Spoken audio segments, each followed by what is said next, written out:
Hello everyone. आज से हम लोग 11th और 12th की साइंस एनसीईआरटी को कवर करेंगे। तो ये एनसीईआरटी का जिस्ट है। इसमें आज हम 11th क्लास के केमिस्ट्री का चैप्टर फर्स्ट करेंगे, जो है some basic concept of chemistry. तो ये वीडियो टीजीटी साइंस के स्टूडेंट्स के लिए है, जो टीजीटी साइंस से देना चाह रहा है तो वो इस वीडियो को देख सकता है। साथ ही साथ 11th क्लास के बच्चे इसे एज अ क्विक रिवीजन के तौर पे ले सकते हैं। So without further due let's start the session. Some important points and terms of the chapter. इसमें फर्स्ट पॉइंट है anything which has mass and occupy space is called matter. तो first chapter में हमें अगेन मैटर की definition बताई है कि कोई भी चीज़ जिसका कुछ मास हो और जो कुछ जगह को घेरे, उसे मैटर कहते हैं। ये क्लास 9th में भी डेफिनेशन दी गई थी, तो उसी को क्लास 11th में भी दिया गया है। बेसिकली 11th में वो सारे टॉपिक आपको मिलेंगे जो अब तक हमने 6 to 10th अलग अलग क्लासेस में पढ़े थे साइंस के अंदर। इसी तरह अब मैटर की कुछ और प्रॉपर्टीज़ बताई है, जैसे matter exist in 3 physical state, solid, liquid and gas. इसके अलावा मैटर को कभी कभी 5 टाइप में क्लासिफाई किया जाता है, वो अलग चीज़ है, उसका डिस्कशन हम आगे करेंगे। इन सॉलिड, थर्ड पॉइंट है, in solid these particles are held very close to each other in an orderly fashion and there is not much freedom of movement. While in liquid, the particles are close to each other, but they can move around. However, in gases, the particles are far apart as compared to those. मतलब तीनों solid, liquid और gas तीनों की property बताई है कि solid में जो सॉलिड के पार्टिकल्स होते हैं वो बहुत क्लोजली और एक डेफिनेट पैटर्न में अरेंज होते हैं, जिसकी वजह से उनके बीच फोर्स ऑफ अट्रैक्शन जो है काफ़ी स्ट्रॉन्ग होता है और उनमें मूवमेंट बहुत कम होती है। लेकिन लिक्विड में जो पार्टिकल्स होते हैं वो सॉलिड के कंपैरिजन में थोड़ा लूजली पैक्ड होते हैं और वो मूवमेंट कर सकते हैं। लेकिन गैसेस जो होती हैं उनकी पार्टिकल्स बहुत ही दूर दूर होते हैं, जिसकी वजह से उनके बीच का फोर्स ऑफ अट्रैक्शन काफ़ी वीक होता है और इसीलिए वो काफ़ी ज़्यादा जगह भी घेरते हैं।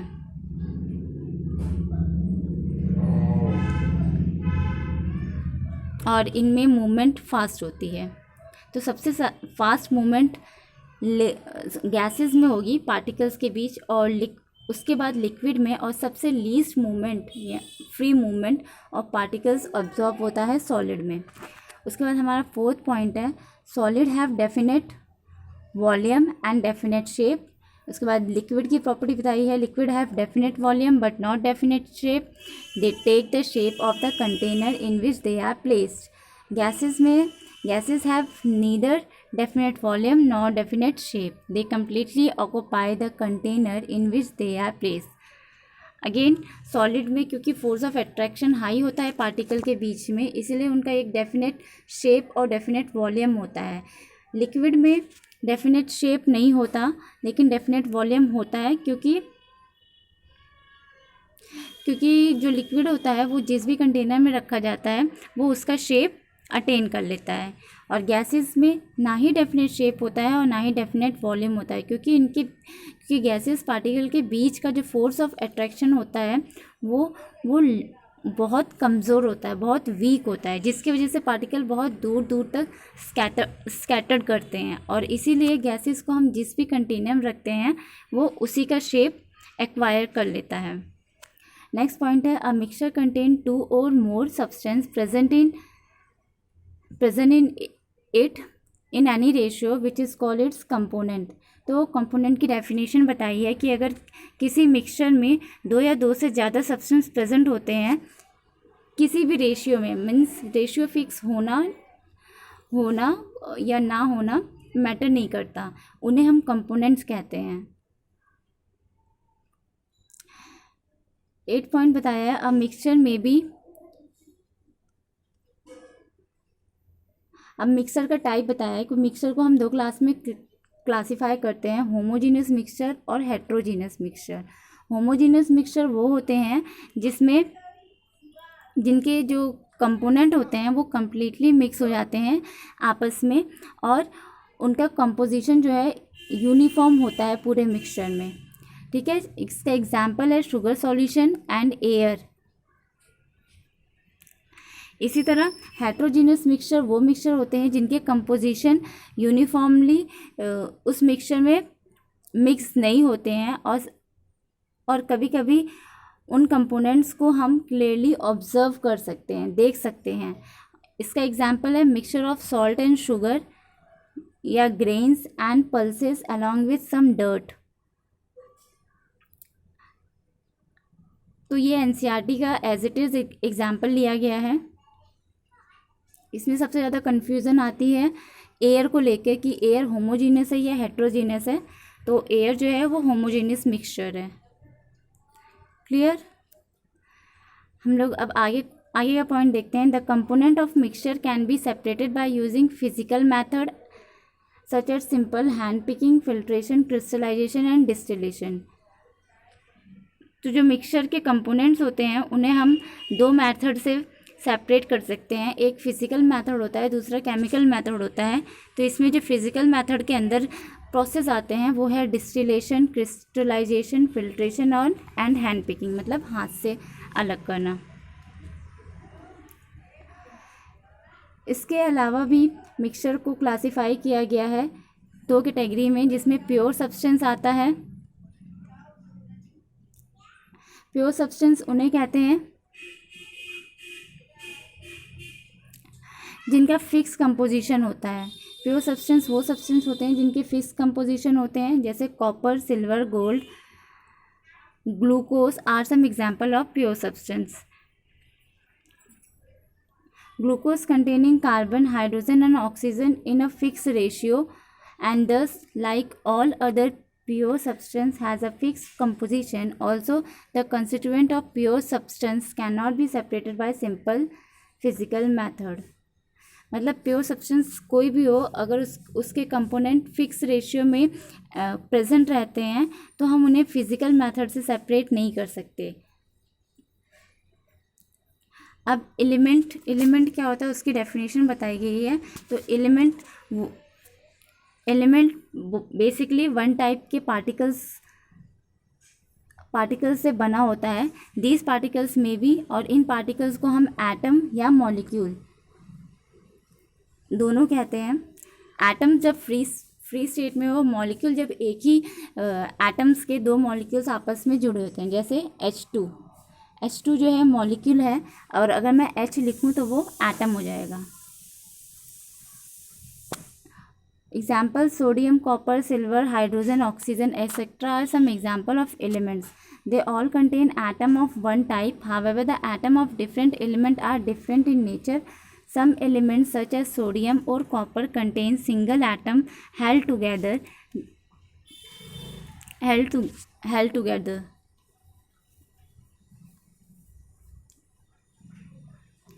as their constituent particle, whereas in some others two or more atoms combine to give molecules of the element. Thus, hydrogen, nitrogen and oxygen gases consist of molecules in which two atoms combine to give their respective molecules.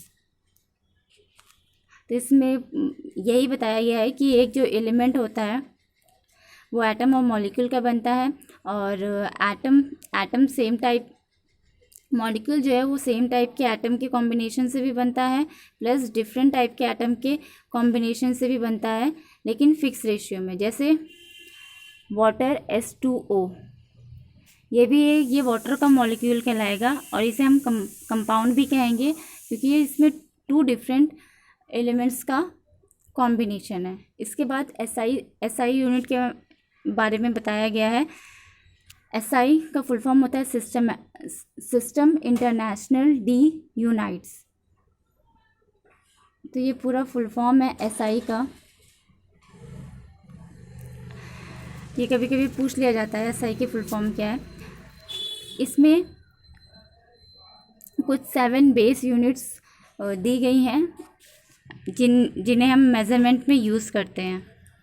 वो है length, मास, time, electric current और इनका symbol है। Length का L, ये तो सबको पता है। मास का M, टाइम का T, इलेक्ट्रिक करंट का I होता है। थर्मोडाइनेमिक टेम्परेचर का T, amount of substance N होता है। ल्यूमिनस इंटेंसिटी IV होता है। और metre, kilogram, second M, kg और S होता है। एम्पियर में A होता है। केल्विन में K होता है। मोल में और कैंडिला CD होता है। ठीक है, तो ये कुछ था कि बेसिक क्वांटिटी दे रखा था, उनका सिंबल दे रखा था, यूनिट का नाम दे रखा था और उनका सिंबल दिया है। तो ये 7 क्वांटिटी है। इन्हें हम ऐसे हॉरिजॉन्टली पढ़ेंगे। मैंने वर्टिकली पढ़ दिया है, ये हॉरिजॉन्टली ऐसे है। ठीक है, आगे दिया है मास। मास की डेफिनेशन और मतलब मास और वेट के बीच डिफरेंस बताया है। जो मास होता है वो मैटर का अमाउंट होता है, लेकिन जो वेट होता है वो फोर्स है एक तरह का, जो ग्रेविटी की वजह से किसी ऑब्जेक्ट पे लगता है। तो मास जो है कांस्टेंट होता है, लेकिन जो वेट होता है वो वेरी करता रहता है। ठीक है, वेट जो है वो हो जाएगा मास इंटू जी होता है, ये ग्रेविटी है। समटाइम 9.8 इसकी वैल्यू रखते हैं और कभी कभी 10 भी रखते हैं। The mass of substance is constant where it, यही लिखा है कि the mass of substance is constant where is its weight may vary from one place to another place. उसके बाद वॉल्यूम के बारे में बताया। Volume has a unit of length, मतलब वॉल्यूम की जो यूनिट है वो लेंथ का क्यूब होता है। और SI सिस्टम में वॉल्यूम की यूनिट को मीटर क्यूब रखा गया है। और कॉमन यूनिट हम वॉल्यूम की यूज़ करते हैं वो लीटर होती है, लेकिन लीटर SI यूनिट नहीं होती। जब भी SI यूनिट के बारे में पूछा जाएगा तो हम मीटर क्यूब में आंसर निकालेंगे। 1 litre is equal to 1000 ml या 1 लीटर और 1000 centimetre cube is equal to 1 DM का क्यूब। ठीक है, डेसीमीटर। इसके बाद डेंसिटी के बारे में बताया है। डेंसिटी क्या होती है सब्सटेंस की? ये अमाउंट होता है मास पर यूनिट वॉल्यूम में, मतलब एक यूनिट वॉल्यूम में कितना किसी सब्सटेंस का मास है उसी को हम डेंसिटी कहते हैं। डेंसिटी की SI यूनिट होती है kg, metre inverse cube. The unit is quite large and a chemist often express density in gram centimeter cube inverse। क्योंकि kg मीटर क्यूब डेंसिटी बहुत बड़ी, kg मीटर क्यूब जो unit है वो large quantity के लिए होती है। जब हमें स्मॉल क्वांटिटी में किसी चीज़ को एक्सप्रेस करना है तो ग्राम सेंटीमीटर क्यूब का यूज़ करेंगे। उसके बाद बताया गया है फ़ारेनहाइट, केल्विन और डिग्री सेल्सियस में डिफरेंस बताया है और साथ साथ रिलेशन बताया गया है। तो यहाँ पे एक नोट करने वाली बात यह है कि जो केल्विन होता है वो कभी भी नेगेटिव में इसकी वैल्यू नहीं आती। और केल्विन जो है वो SI यूनिट भी है टेम्परेचर की। तो अगर डिग्री सेल्सियस में कोई वैल्यू दी है तो केल्विन में उसे कन्वर्ट करने के लिए डिग्री सेल्सियस के साथ 273.15 को ऐड कर देंगे, तो वैल्यू जो है वो केल्विन में हो जाएगी। फ़ारेनहाइट को भी इसी तरह चेंज किया जाता है 9/2 डिग्री सेल्सियस प्लस 32 इस फॉर्मूले के साथ। इसके बाद 11th क्लास में साइंटिफिक नोटेशंस के बारे में बताया गया है। किसी नंबर को हम कैसे रिप्रेजेंट करते हैं, किसी लार्ज नंबर को एक्सपोनेंट के फॉर्म में कैसे उसे रिप्रेजेंट किया जाता है, क्योंकि आगे जो हम मोल्स वगैरह कैलकुलेट करते हैं तो इसमें साइंटिफिक नोटेशन का यूज़ करते हैं। इसके बाद सिग्निफिकेंट फिगर के बारे में बताया गया। सिग्निफिकेंट फिगर वो फिगर्स होती हैं कि हम सिग्निफिकेंट फिगर्स को कैसे कैलकुलेट करेंगे।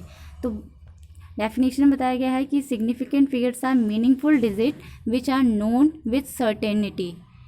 ठीक है। The uncertainty is indicated by writing the certain digit and the last uncertain digit. Thus, if we write a result as 11.2 ml, we can say 11 is certain and 2 is uncertain, and the uncertainty would be plus minus 1 in the last digit. Unless otherwise stated, an uncertainty of plus 1 in the last digit is always understood. तो ये इतना important नहीं है, बस ये basic clear करने के लिए है कि सिग्निफिकेंट फिगर में सर्टेन और अनसर्टेन फिगर कौन कौन सा होगा। तो डेसिमल के बाद जो डिजिट होते हैं वो अनसर्टेन होते हैं। डेसिमल के बाद जो लास्ट डिजिट होता है उसमें प्लस या माइनस 1 का डिफरेंस आता है, ठीक है।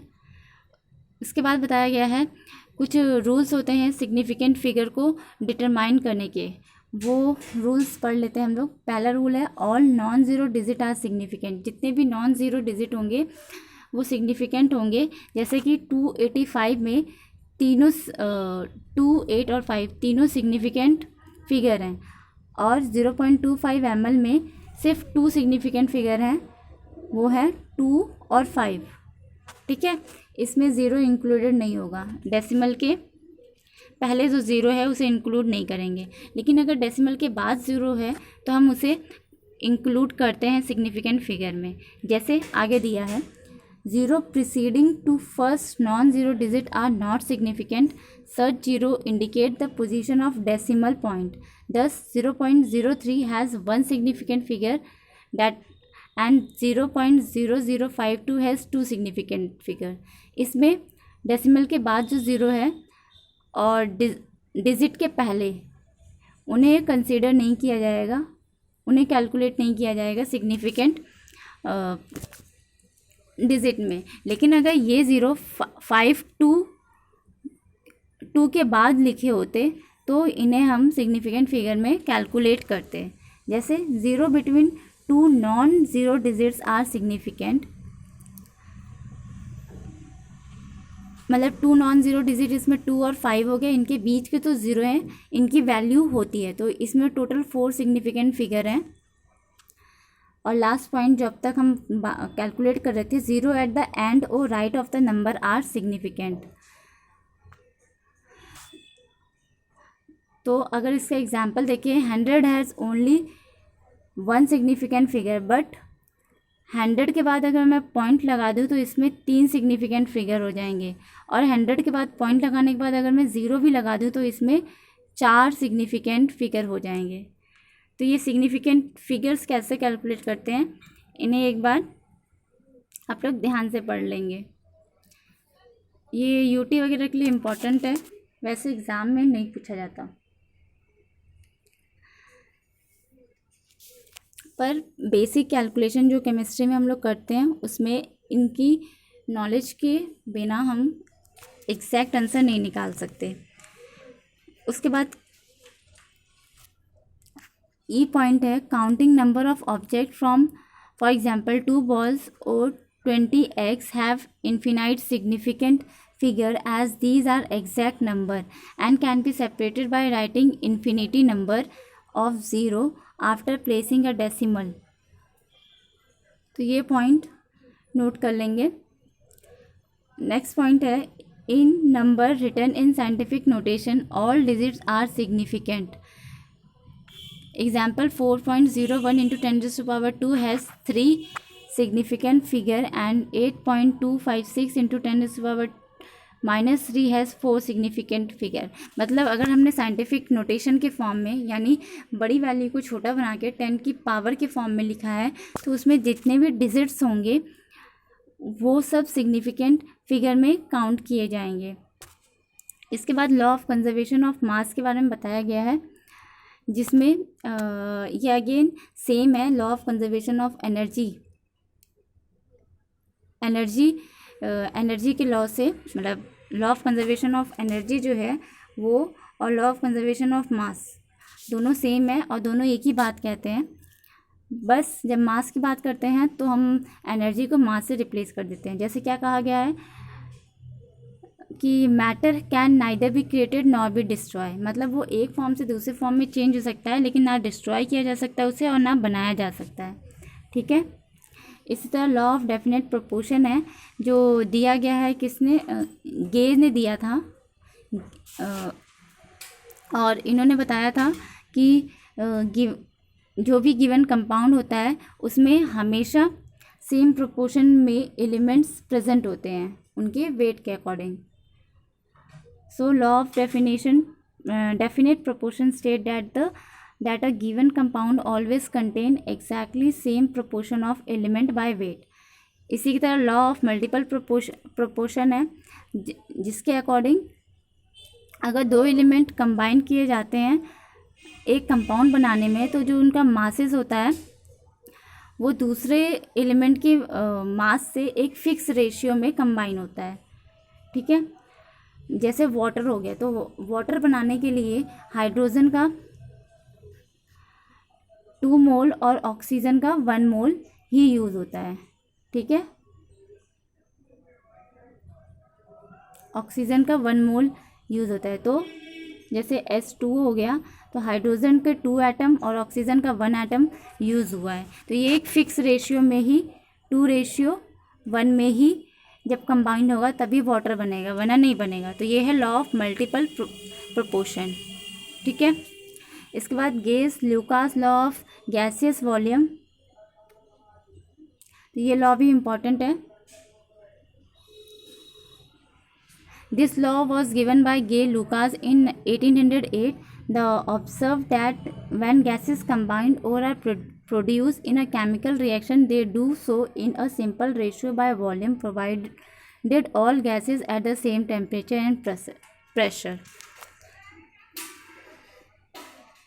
अगेन इन्होंने भी यही चीज़ बताई थी कि एक फिक्स वॉल्यूम में गैसेस जो है कंबाइन होती है एट पर्टिकुलर टेम्परेचर और प्रेशर में। ठीक है, फिर इन 1811 एवोगैड्रो जो साइंटिस्ट थे उन्होंने इस लॉ को कंफर्म भी किया था और कहा था that equal volume of gases at the same temperature and pressure should contain equal number of molecule. इसके बाद 1808 में डाल्टन ने एक पेपर पब्लिश किया था जिसका नाम है a new system of chemical philosophy, जिसमें इन्होंने अपनी थ्योरी के पॉइंट्स बताए थे कि मैटर कंसिस्ट ऑफ मैटर्स की कैरेक्टरिस्टिक बताए थे कि मैटर्स जो है वो इनडिविजिबल एटम्स होते हैं, और उसमें दूसरी बात बताई थी कि जितने भी एटम होते हैं उनकी आइडेंटिकल प्रॉपर्टीज़ होती है और आइडेंटिकल मास होता है, लेकिन ये चीज़ अब रॉन्ग प्रूव हो चुकी है। Atom of different element differ in mass. ठीक है, क्योंकि हमें पता है कि आइसोटोप्स ऐसे भी होते हैं, आइसोटोप्स और आइसोबार डिस्कवर किए गए हैं जिसमें एटॉमिक नंबर सेम होता है लेकिन मासेस डिफरेंस होते हैं, और कुछ एलिमेंट ऐसे हैं जिसमें मासेस सेम होता है बट एटॉमिक नंबर डिफरेंस होते हैं उनका। तो ये आइसोटोप्स और आइसोबार की वजह से ये वाला पॉइंट उनका गलत हो जाता है। तीसरा पॉइंट उन्होंने दिया था compounds are formed when atom of different element combine in a fix ratio. तो कंपाउंड कैसे बनता है ये भी उन्होंने बताया, जब डिफरेंट एलिमेंट को एक फिक्स रेशियो में कंबाइन करें तो एक कंपाउंड का फॉर्मेशन होता है। इसी तरह उन्होंने फोर्थ प्रॉपर्टी बताई कि केमिकल रिएक्शन जो होते हैं वो इन्वॉल्व होते हैं chemical reaction involve reorganisation of atom, मतलब एटम्स जो होते हैं वो रीऑर्गेनाइज होते हैं एक केमिकल रिएक्शन के द्वारा। ठीक है, these are neither created nor destroy in a chemical reaction. Again law of conservation of mass इसमें अप्लाई होता है। और डाल्टन का फिफ्थ पॉइंट था कि Dalton theory could explain the law of chemical combination. ये डाल्टन की थ्योरी का इम्पोर्टेंस बताया है। उसके बाद बताया है 1 एटॉमिक मास यूनिट जो है वो इक्वल होती है 1/12 द मास ऑफ 1 कार्बन। ठीक है, तो ये यूनिट पूछी जाती है। इसके बाद मॉलिकुलर मास के बारे में बताया। मॉलिकुलर मास क्या है? Molecular mass is the sum of atomic masses of element present in a molecule. तो किसी एक मॉलिक्यूल में जितने भी एटम्स प्रेजेंट है उनके मास का सम जो है वो मॉलिकुलर मास कहलाएगा। जैसे ग्लूकोज का मॉलिकुलर मास होता है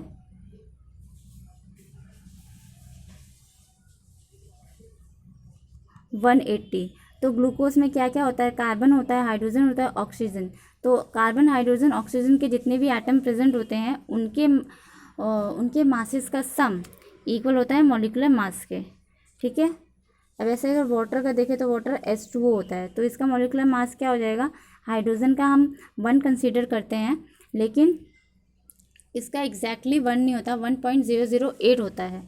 तो 2 को इंटू कर देंगे 1.008 से, प्लस ऑक्सीजन का कितना होता है? 16 होता है।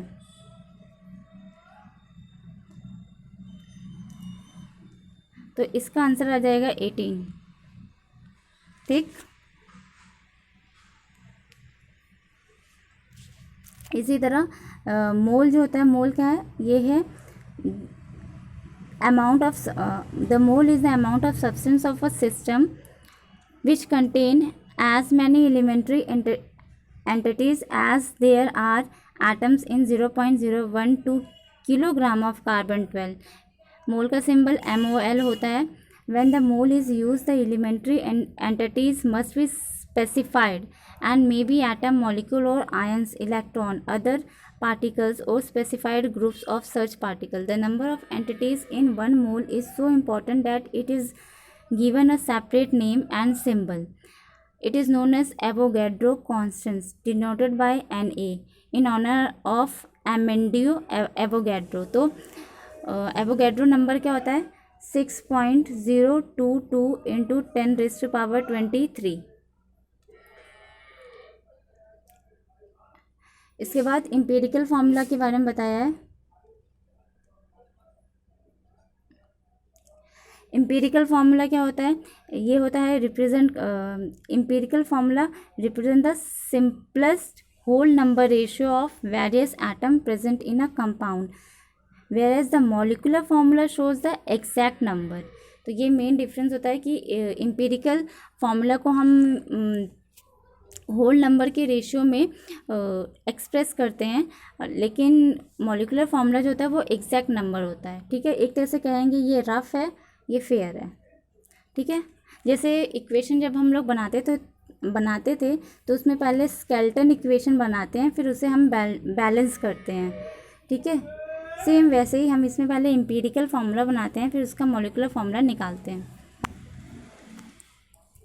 नेक्स्ट है many a time the reaction are carried out when the reactant are not present in the amount as required by a balance chemical reaction. अच्छा, इस पॉइंट में बस इतना बताया है कि कभी कभी जिस अमाउंट में सब्सटेंस प्रेजेंट रहता है उस अमाउंट में प्रोडक्ट का फॉर्मेशन नहीं होता। तो ऐसा क्यों होता है?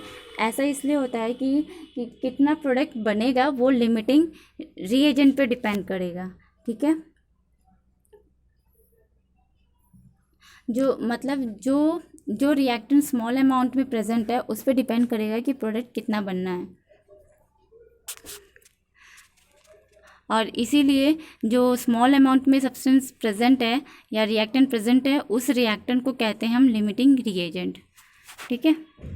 उसके बाद मास परसेंट के बारे में बताया कि मास परसेंट क्या होता है? मास परसेंट इक्वल होता है मास ऑफ सॉल्यूट पर 100 ग्राम ऑफ सॉल्यूशन। इसी तरह मोल फ्रैक्शन क्या है? एक तरह का रेशियो है। It is a ratio of number of moles of particular component of the total number of mole of all the component. मतलब किसी एक कंपोनेंट का अमाउंट को डिवाइड करेंगे sum of all component present in a compound. तो mole fraction का formula ये दिया हुआ है, number of mole of solute upon number of mole of solute plus number of mole of solvent. इसके बाद मोलैलिटी और मोलैलिटी के बारे में बताया। मोलैलिटी को M से शो करते हैं और मोलैलिटी को कैपिटल M से। मोलैलिटी का फॉर्मूला क्या है? Number of moles of solute upon KG of solvent, molality हमेशा केजी में निकाला जाता है, जबकि मोलैरिटी हमेशा लीटर्स में फाइंड आउट किया जाता है। ठीक है, तो ये मेन डिफरेंस है इसका। बाकी फॉर्मूला आप लोग देख लें। तो इस 11th क्लास में बेसिकली हमने अब तक 10th क्लास तक साइंस में जो भी पढ़ा है केमिस्ट्री सेक्शन में, उसी का एक कह सकते हैं समरी की तरह, हमें क्विक रिवीजन की तरह चैप्टर फर्स्ट दिया गया है। आई होप आपको ये लेक्चर अच्छा लगा होगा। हम लोग मिलेंगे नेक्स्ट समरी सेशन में, जो सेकंड लेसन की समरी होगी केमिस्ट्री के ही, और इसी तरह हम सारे लेसन्स को कवर करेंगे। Okay, thank you.